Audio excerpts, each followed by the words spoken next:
என்னம்மா என்னம்மா சரி படுத்துக்க கொஞ்ச நேரம். ஓகே.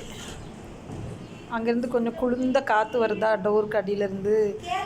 ஸோ அதுக்காண்டி அங்கங்கே போய் படுக்கிறான். சிப்பா நான் டியூட்டியில் இருக்கேன், இல்லாட்டி நம்ம ஏதாவது ஒன்று பண்ணலாம். எங்கள் வீட்டு கிறிஷ் இந்த மாதிரி தான் வெயிலில் தாங்க முடியாமல் கிளினிக் வாசலில் அப்படியே கிடந்து தான் நான் தூக்கிட்டு வந்தேன்.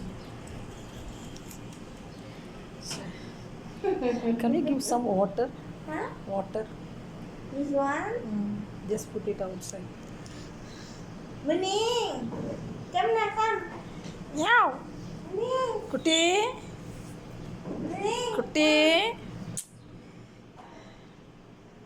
நான் உனக்கு எதுவும் பண்ண முடியாத சுச்சுவேஷனில் இருக்கேன்டா. தண்ணி வைக்கிறேன் கொஞ்ச நேரம் கழிச்சு. Get what?